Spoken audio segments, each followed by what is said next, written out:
Olá, bom dia. Evangelho de Lucas, capítulo 11. Um dia Jesus estava orando num certo lugar. Quando acabou de orar, um dos seus discípulos pediu: Senhor, nos ensine a orar, como João ensinou os discípulos dele. Jesus respondeu: Quando vocês orarem, digam assim: Pai, que todos reconheçam que o teu nome é santo. Venha o teu reino. Dai-nos cada dia o alimento que precisamos. Perdoa os nossos pecados, pois nós também perdoamos todos os que nos ofendem, e não deixeis que sejamos tentados.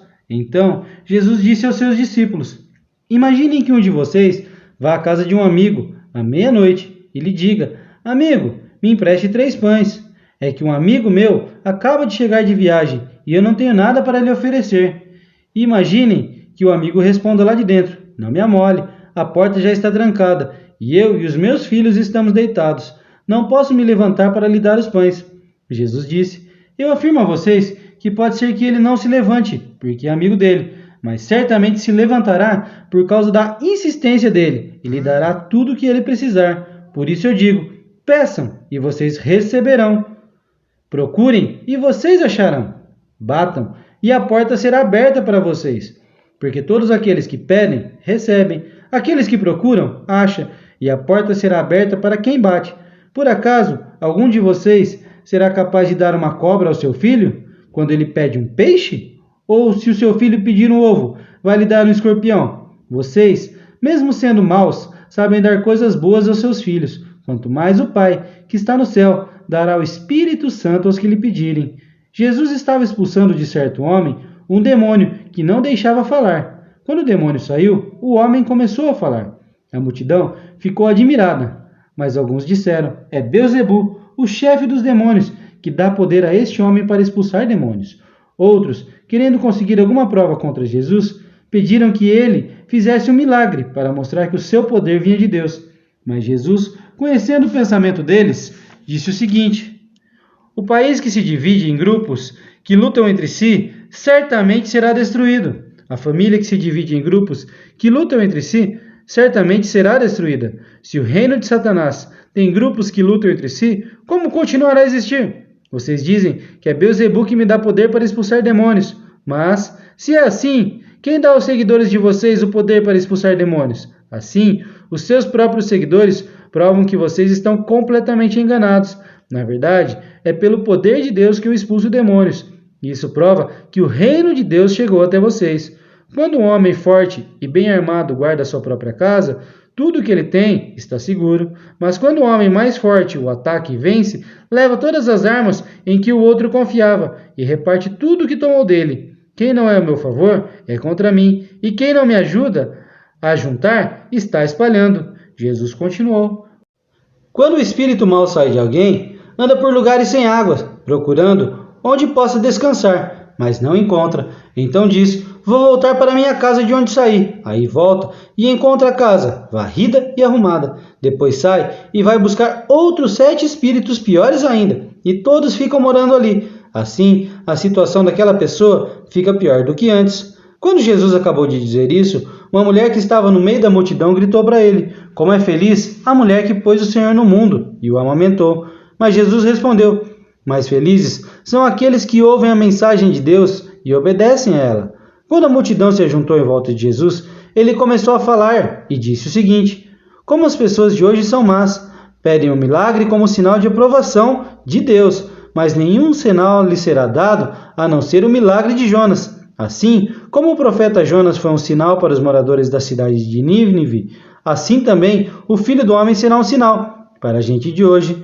No dia do juízo, a rainha de Sabá vai se levantar e acusar vocês, pois ela veio de muito longe para ouvir os sábios ensinamentos de Salomão. Eu afirmo a vocês que o que está aqui é mais importante do que Salomão. No dia do juízo, o povo de Nínive vai se levantar e acusar vocês, porque quando ouviram a mensagem de Jonas, eles se arrependeram dos seus pecados.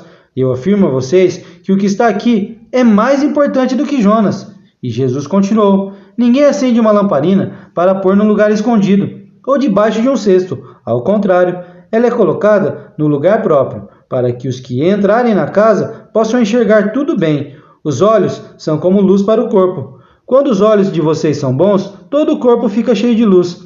Porém, se os olhos de vocês forem maus, o seu corpo ficará cheio de escuridão. Portanto, tenha cuidado para que a luz que está em você não seja escuridão. Pois, se o seu corpo estiver completamente luminoso e nenhuma parte estiver escura, então ele ficará todo cheio de luz, como acontece quando você é iluminado pelo brilho de uma lamparina.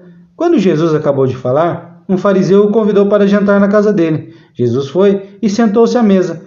O fariseu ficou admirado quando viu que Jesus não tinha se lavado antes de comer. Então, o Senhor disse a ele: vocês, fariseus, lavam o copo e o prato por fora, mas por dentro vocês estão cheios de violência e maldade. Seus tolos, quem fez o lado de fora não é o mesmo que fez o lado de dentro?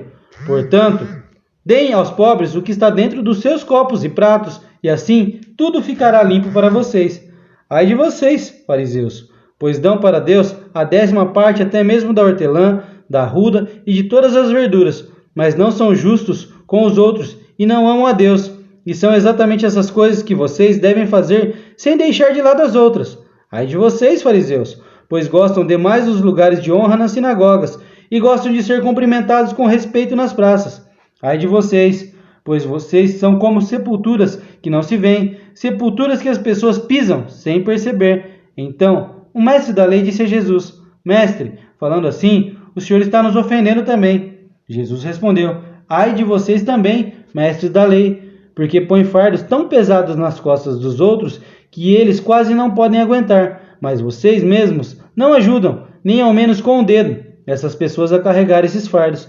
Ai de vocês, pois fazem túmulos bonitos para os profetas, os mesmos profetas que os antepassados de vocês mataram. Com isso, vocês mostram que concordam com o que seus antepassados fizeram, pois eles mataram os profetas, e vocês fazem túmulos para eles. Por isso, a sabedoria de Deus disse: mandarei para eles profetas e mensageiros, e eles matarão alguns e perseguirão outros. Por causa disso, essa gente de hoje está castigada pela morte de todos os profetas assassinados desde a criação do mundo, começando pela morte de Abel até a morte de Zacarias, que foi assassinado entre o altar e o lugar santo. Sim, eu afirmo a vocês que o povo de hoje será castigado por todos esses crimes. Ai de vocês, mestres da lei, pois guardam a chave que abre a porta da casa da sabedoria, e assim nem vocês mesmos entram, nem deixam os outros entrarem.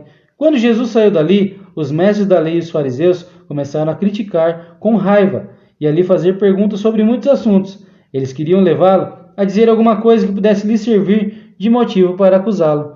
Que o Senhor nos abençoe, em nome de Jesus.